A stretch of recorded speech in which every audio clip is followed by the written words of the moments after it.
Some connections are not planned. They are composed in the quiet moments when two broken souls find harmony in the darkness. This is a story about a woman who had forgotten how to dream and a man who had forgotten how to feel.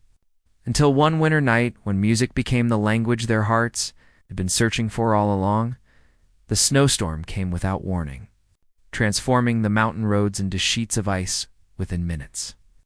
Natalia Rivera clutched the steering wheel of her dying sedan, her knuckles white as the windshield wipers fought a losing battle against the blizzard. 29 years old, with dark auburn hair now plastered to her face from melting snow, and hazel eyes that had seen too much sorrow for someone so young. Her car sputtered once, twice, then died completely on the deserted road. Through the whiteout, she could barely make out the silhouette of a massive building perched on the hillside. With no phone signal and temperatures dropping rapidly, she had no choice but to seek shelter. The Windermere Grand Hotel loomed before her like a sleeping giant. Natalia pushed through the heavy oak doors, her breath forming clouds in the frigid air. The entrance hall stretched before her in shadows, grand and abandoned. Scaffolding lined the walls, drop cloths covered furniture, and construction equipment sat silent in corners. The place was clearly mid-renovation, but more importantly, it appeared completely deserted. She called out, her voice echoing off marble floors and high ceilings, but only silence answered. Her teeth chattered as she ventured deeper into the building, looking for any source of warmth, any sign of life. Then she saw it. Beyond an archway, in what must have been the grand ballroom, a single spotlight illuminated a piano. Not just any piano, but a magnificent Steinway grand, its black lacquer surface gleaming like liquid midnight. It stood alone in the center of the empty room, untouched by the renovation chaos, as if waiting. Natalia felt her heart constrict. She had not touched a piano in 2 years, not since she sold her beloved instrument to pay for her younger brother's cancer treatments. Not since she watched him slip away despite everything she sacrificed. Music had been her entire world once, but after losing him, the notes felt like memories too painful to bear. But now, frozen and alone in this strange place, something pulled her forward. Her fingers trembled as she lifted the fallboard, revealing the ivory keys beneath. She sat on the bench, her wet clothes clinging uncomfortably, and for a long moment simply stared at her hands. Then, as if moved by something beyond conscious thought, she began to play.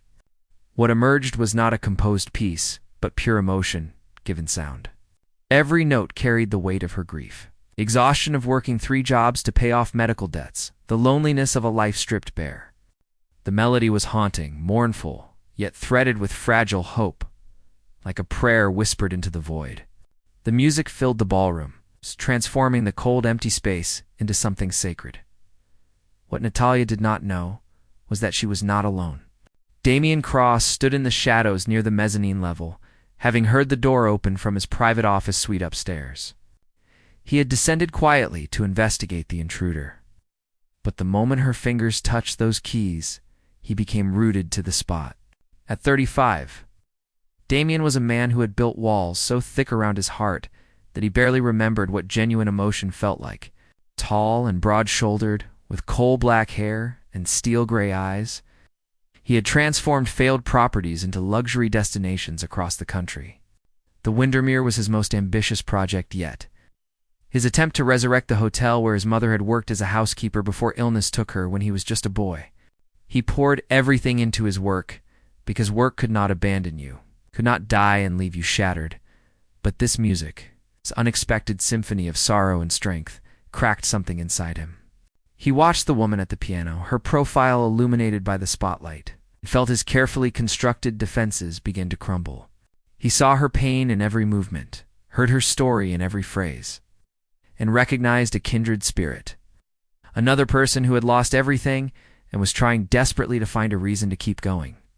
For 15 minutes he stood transfixed, and when she finally played the last note, letting it fade into silence, he found himself walking toward her before his mind could intervene. Natalia sensed his presence and spun around, her hand flying to her chest. Her heart hammered as she took in the man approaching from the shadows, tall and imposing, his expression unreadable. She scrambled to her feet, words tumbling out in a rush of apology. She explained about the storm, the broken-down car, the unlocked door, how she thought the building was empty. She promised she meant no harm, that she would leave immediately if he wanted. But Damian raised a hand, stopping her mid-sentence. His voice when he spoke was rough, as though he had not used it in some time. "Don't apologize," he said quietly. "That was the most honest thing I've heard in years." Her eyes met, and in that moment something passed between them, an understanding that needed no words. Natalia saw beyond his austere exterior to the loneliness underneath. Damian saw beyond her disheveled appearance to the artist who had bared her soul through music. The air between them seemed to hum with unspoken recognition. He introduced himself as the owner, told her the hotel was closed for renovations, but she was welcome to stay until the storm passed. Then he paused, studying her with those penetrating gray eyes, and made a decision that would change both their lives. "I have a proposition," Damian said, his voice carrying a weight that made Natalia's breath catch. "This hotel reopens in 2 months. I want it to be more than just luxury accommodations. I want it to offer something real, something that touches people." He gestured toward the piano. "What you just played, that authenticity, that raw emotion, that's what I want here. Stay. Be the heart of this place. Play for guests when we open. Teach if you want. Make this piano sing the way you just did." Natalia stared at him, certain she had misheard. This stranger, this enigmatic man who appeared from nowhere, was offering her not just shelter from the storm, but a lifeline back to the world she thought she had lost forever. Her logical mind screamed that this was impossible, that people did not make such offers to complete strangers. But something deeper, some instinct she had learned to trust through years of interpreting music, told her that Damian Cross understood loss the way she did. That he recognized in her something he had been searching for without knowing it. "Why?" she whispered, her voice barely audible. "You don't even know me." Damian's expression softened almost imperceptibly. "I heard you play. That tells me everything I need to know." He extended his hand toward her, and Natalia realized this was more than a business offer. This was to damaged people standing at a crossroads, being given a chance to heal through an unlikely connection. Outside, the storm raged with increasing fury. But inside this vast, empty ballroom, with only a piano and 2 strangers who suddenly did not feel like strangers at all, something was beginning. Something neither of them could name yet, but both desperately needed. Natalia looked at his outstretched hand, then back at his eyes, those stormy gray eyes that held shadows and secrets. She thought about her empty apartment, her mountain of debts, her colorless existence of survival rather than living. She thought about how the piano had felt beneath her fingers after 2 years of silence, how the music had poured out of her like a dam breaking. And she thought about the inexplicable pull she felt toward this man, a stranger who somehow saw her when she had felt invisible for so long. She reached out and placed her hand in his. His fingers closed around hers, warm and solid and real, and in that simple touch both of them felt it, a spark of something that would either save them or consume them entirely. The snowstorm outside was just beginning, but the storm between them, the one that would append everything they thought they knew about themselves, had already started. And neither of them had any idea just how deeply this night would change the course of their lives. How a chance encounter would become an obsession neither could resist. The following weeks unfolded like a dream Natalia kept expecting to wake from. Damian arranged for her car to be repaired and offered her a suite on the 3rd floor overlooking the snow-covered mountains. Every morning she woke to the sounds of construction, saws buzzing and hammers pounding as the hotel transformed around her. But the ballroom remained untouched, a sanctuary where she spent hours each day reacquainting herself with the piano. Remembering who she used to be before grief consumed everything, Damian was always nearby. She would feel his presence before seeing him, that magnetic pull that made her skin tingle with awareness. He would stand in doorways watching her practice, his expression unreadable, but his attention absolute. Sometimes he brought her coffee without being asked, somehow knowing exactly how she took it. Other times he simply listened, and in those moments of shared silence, Natalia felt more understood than she had in years. There was something deeply intimate about being witnessed in her most vulnerable, creative moments.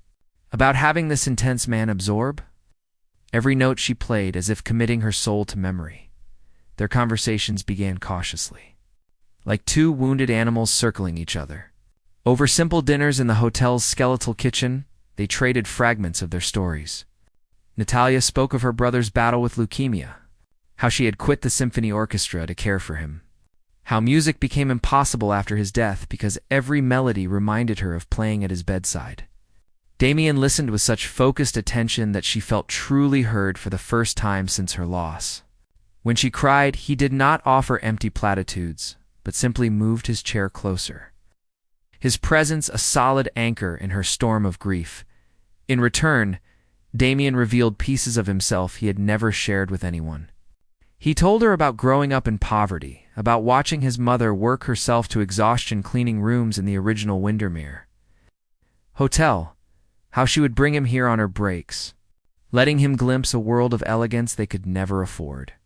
How she died when he was 14, leaving him with nothing but a fierce determination to never be powerless again.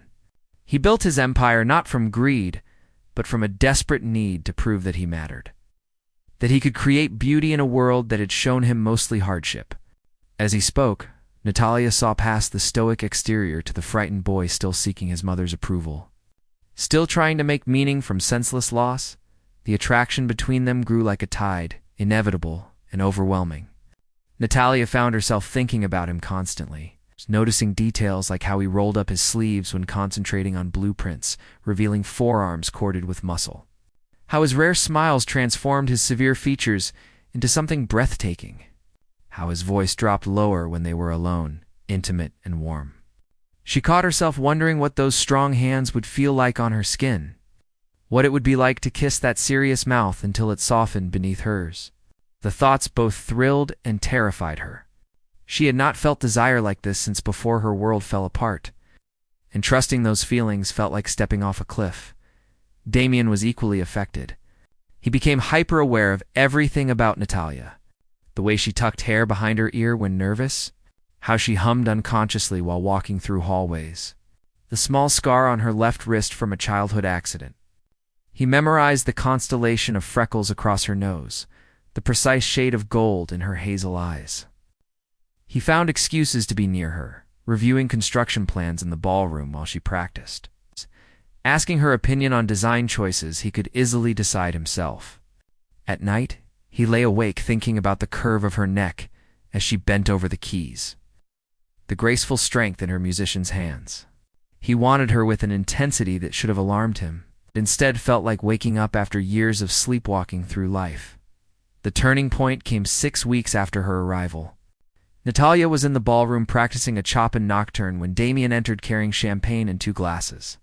His expression was troubled, and she immediately stopped playing. He poured them each a glass with uncharacteristic nervousness, then told her that his ex-fiancée, Victoria Ashford, had called. She wanted to meet, claiming she had made a mistake ending their engagement 3 years ago. The news hit Natalia like a physical blow. She had not even known he had been engaged, had assumed his solitary nature meant he had always been alone. Jealousy flared hot and unexpected in her chest. Damian saw the emotion flash across her face, and something shifted in his expression. He set down his glass and crossed to where she sat frozen on the piano bench. He told her that Victoria had left because she found his intensity suffocating, because he worked too much and felt too little. But he knew now that was a lie. He had not been capable of real feeling back then because he had been protecting himself from ever being hurt again. His voice dropped to barely above a whisper as he confessed that everything changed the night he heard Natalia play. That she had somehow bypassed every defense he had built, made him feel things he thought he was incapable of feeling. That the thought of her leaving terrified him more than anything. In his carefully controlled life, Natalia's heart raced as she stood to face him fully. They were inches apart now, close enough that she could see flecks of silver in his gray eyes, could feel the heat radiating from his body. She asked what he was saying, needing to hear him speak it plainly despite knowing the answer in her bones. Damian's hands came up to cup her face with surprising gentleness, his thumbs stroking her cheekbones. He said he was falling in love with her, that maybe he had been falling since that first night, that she made him want to be brave enough to feel again despite the risk. The vulnerability in his admission broke something open inside Natalia. She rose on her toes and kissed him, pouring 2 years of loneliness and grief and desperate hope into the press of her lips against his. For a heartbeat, Damian froze in surprise. Then he was kissing her back with an intensity that stole her breath. His arms wrapped around her waist, pulling her flush against him as he deepened the kiss. It was not gentle or tentative, but raw and honest. Two people who had survived the worst life could offer, finding solace in each other. When they finally broke apart, both breathing hard, Natalia saw her own wonder reflected in his eyes. Neither of them had expected this, but neither could deny the rightness of it. The next 2 weeks existed in a bubble of happiness. Natalia had thought she would never experience again. She and Damian became inseparable, stealing kisses between contractor meetings, sharing meals and stories, and slowly healing wounds. He taught her about hotel management and design, his passion for creating beautiful spaces. She taught him to hear the emotion in different composers, to understand how music could express what words could not. They stayed up late talking about their dreams, the life they might build together once the hotel opened. For the first time since her brother's death, Natalia allowed herself to imagine a future filled with something other than pain. But the universe has a way of testing. Newfound happiness. Natalia's phone rang early one morning with a number she had not seen in 5 years. Her father. The man who abandoned her and her mother when Natalia was 12, missed her brother's entire illness and death, was suddenly calling as if no time had passed. He was in town, he said, and wanted to see her. The shock left her speechless. When Damian found her sitting motionless with the phone in her hand, he did not push for explanations, but simply held her until she could form words again. She told him about her father's abandonment, about the anger and abandonment she had carried for years. Part of her wanted to refuse the meeting, to let him feel the same rejection he had given her. But another part, the part that had learned something about forgiveness from loving Damian, wondered if closure might set her free. Damian offered to come with her, but Natalia knew this was something she needed to face alone. They met at a cafe in town, and when her father walked in looking older and smaller than she remembered, Natalia felt her prepared anger waver. He told her he was dying, that cirrhosis from years of drinking had finally caught up with him. He was not asking for forgiveness, he said, because he knew he did not deserve it. But he wanted her to know that leaving was the biggest mistake of his life, that he thought about her and her brother every day, that his cowardice had cost him everything that mattered. The apology was 15 years too late, but hearing it still cracked something in Natalia's chest. She realized that holding on to her anger had only been hurting herself, keeping her trapped in the past. Her father's actions were his burden to carry, not hers. She told him about her brother's death, about the music she had lost and found again, about Damian and the unexpected second chance at happiness she had been given. Her father cried, grieving the grandson he never knew and the daughter he had abandoned. When they parted, Natalia did not say she forgave him because she was not sure she did, but she said she hoped he found peace and meant it. Walking back to the hotel, she felt lighter somehow, as if releasing that old resentment had created space for something better. She found Damian waiting anxiously in the lobby and fell into his arms, grateful beyond words for his steady presence. He asked if she was okay, and for the first time in years, Natalia could honestly say yes. That night in the ballroom, Natalia played for Damian with her whole heart. Not the sorrowful melodies of grief, but something new, composition that spoke of healing and hope and the courage it takes to love again. Damian watched her with such adoration that she felt beautiful and whole, despite all her scars. When the last note faded, he crossed to the piano and knelt beside the bench. He took her hands in his and told her that he knew it was fast, that logic said they barely knew each other. But logic had never made his heart race like this, had never made him want to be a better man. He asked if she could see a future with him, not just professionally, but in every way. If she could imagine building a life together, creating something beautiful from the broken pieces they had both been carrying. Natalia looked into those storm-gray eyes and saw her own hope reflected back. She thought about how far she had come from that desperate woman who stumbled into this hotel during a blizzard. How Damian had not just offered her a job, but had seen her, truly seen her, when she felt invisible to the world. How he had held space for her grief while showing her that joy was still possible. How loving him had taught her that opening your heart again after loss was not betrayal but the bravest thing you could do. She whispered yes, and Damian's face transformed with a smile so pure it took her breath away. He pulled her into his arms, and they stayed there on the ballroom floor, holding each other as if they could merge into one being. Two damaged souls who had somehow found their way to wholeness through each other. But even as they clung to their happiness, neither knew that the universe had one more test waiting. One more trial that would either cement their bond or shatter it beyond repair. The morning began like any other, Natalia waking in Damian's arms as early spring sunlight filtered through the windows. The hotel opening was just 3 weeks away, and excitement buzzed through the building like electricity. The staff Damian had hired were beginning their training. The restaurant kitchen gleamed with new equipment, and the guest rooms had been transformed into sanctuaries of understated luxury. The ballroom where Natalia would perform nightly was complete. The piano positioned perfectly for acoustics, surrounded by intimate seating arrangements that would make every performance feel personal. Everything was falling into place exactly as they had dreamed. Then Natalia's phone rang. The hospital. Her father had been brought in unconscious, his liver finally failing. He was asking for her. Damian insisted on driving her, his hand firm and reassuring in hers as they navigated morning traffic. At the hospital, a tired doctor explained that her father had days at most, that his body was shutting down.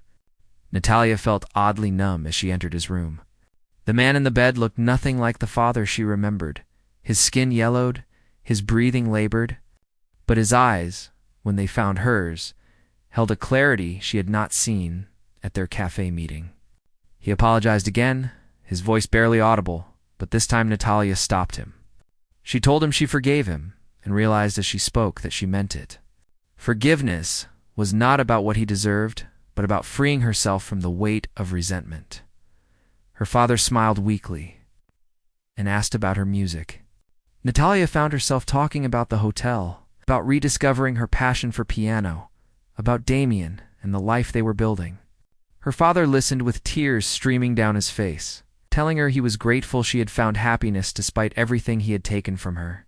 He made her promise to keep playing, to never let grief steal her music again. Then, with visible effort, he asked if Damian was there. When Natalia brought him in, her father took Damian's hand with surprising strength and asked him to take care of his daughter, to be the man he had failed to be, to not run when things got difficult.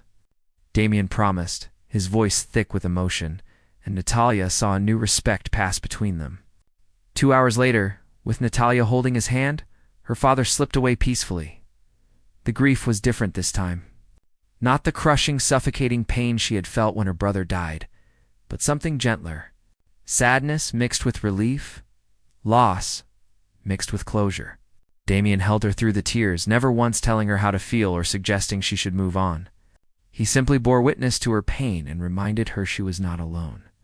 In the days that followed, as Natalia arranged a simple funeral and sorted through her father's meager belongings, she leaned on Damian's strength. But she also discovered her own. The music that had abandoned her after her brother's death stayed with her this time. She found herself playing through her grief, composing melodies that honored both the brother she had adored and the father she had barely known.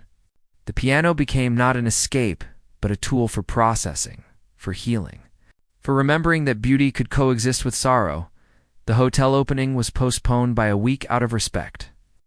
But Natalia insisted they not cancel. Her father's last words had been about her music, and she wanted to honor that. On opening night, the Windermere Grand Hotel blazed with lights against the mountain darkness. Guests arrived in elegant attire, exclaiming over the restored grandeur, the impeccable service, the attention to detail in every corner. But the true centerpiece was the ballroom, where Natalia sat at the Steinway in a deep blue gown, her hair swept up, looking every inch the concert pianist she used to be. Damian stood at the back watching her, his heart so full it ached. This woman who had stumbled into his life, broken and desperate, had become his entire world. When Natalia began to play, the room fell silent. She had chosen her program carefully, pieces that told a story of loss and redemption, of falling apart and being put back together. The music swelled through the ballroom, rich and complex and devastatingly honest. Guests sat transfixed, many with tears streaming down their faces, moved by the raw emotion she channeled through her fingers. This was not just performance, but communion, one human sharing the depths of her experience with others. When the final note rang out, there was a moment of breathless silence before applause erupted. People stood, wiping their eyes, calling for an encore. But Natalia only had eyes for Damian at the back of the room, his face shining with pride and love. After the guests dispersed, gushing their compliments and booking future stays specifically to hear her play again, Natalia found Damian on the balcony overlooking the mountains. He pulled her into his arms, telling her she was magnificent, that she had given everyone in that room a gift they would never forget. Natalia laughed, feeling lighter than she had in years. She told him that none of this would have been possible without him, that he had saved her in ways he could not imagine. Damian shook his head and said they had saved each other, that she had taught him how to feel again, how to open his heart despite the risk. They stood together under the stars, two people who had been through hell and somehow found heaven in each other's arms. In the months that followed, the Windermere became known not just for its luxury, but for its soul. Guests came from across the country to experience Natalia's nightly performances, to take piano lessons from her during the day, to participate in the music therapy sessions she began offering. The hotel thrived beyond Damian's projections, but more importantly, it became a place of healing. People who were grieving, who were lost, who needed beauty to remind them that life was still worth living, found solace within its walls. Natalia and Damian built something together that was bigger than either of them, a sanctuary where broken things could be made whole. On their first anniversary, Damian took Natalia back to the ballroom where they had met. He had arranged for the room to be filled with candles, their glow making the space feel magical. He told her that a year ago he had been half alive, going through the motions of existence without really living. Then she appeared playing piano in the darkness, and everything changed. He dropped to one knee, producing a simple platinum band set with a single perfect diamond. He asked her to marry him, to continue building this beautiful life they had created, to be his partner in every sense of the word. Natalia's answer was yes before he finished speaking. She pulled him to his feet and kissed him deeply.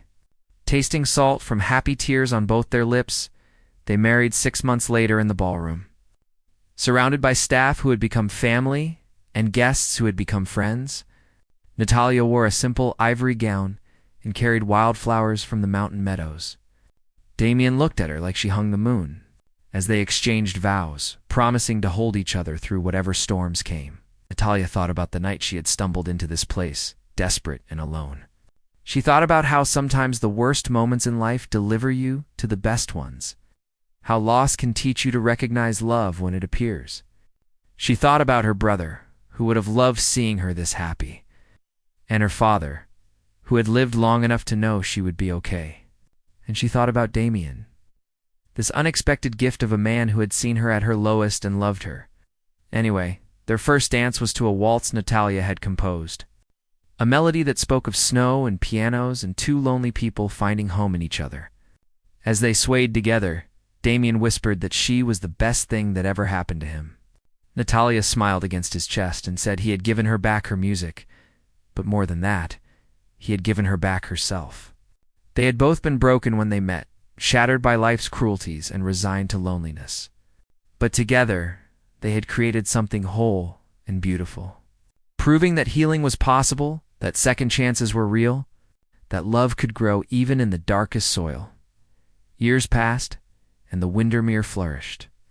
Natalia continued to play nightly, her music evolving as she grew and healed. She and Damian expanded the hotel's music program, offering scholarships to talented young musicians who could not afford training. They created a foundation in her brother's name to help families facing medical hardships. They built a life filled with purpose and passion and the kind of deep partnership that only comes from truly seeing and accepting each other. On difficult days when grief resurfaced or old wounds ached, they held each other and remembered how far they had come. Natalia, never forgot the scared woman who had played piano in an empty ballroom, hoping for just one night of shelter from the storm. That woman had been lost, but in being lost, she had found her way to exactly where she needed to be. She had learned that sometimes you have to break completely before you can rebuild stronger. That vulnerability is not weakness, but the gateway to real connection. That the people who see you at your worst and stay are the ones worth keeping.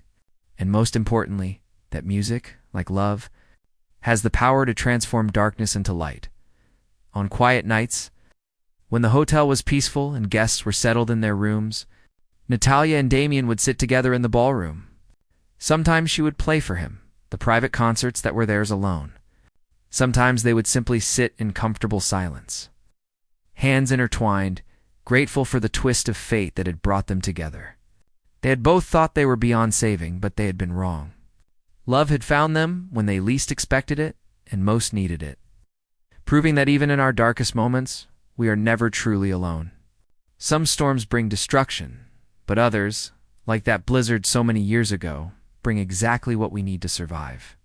And sometimes, if we are very lucky, what starts as simple survival becomes a reason to truly live.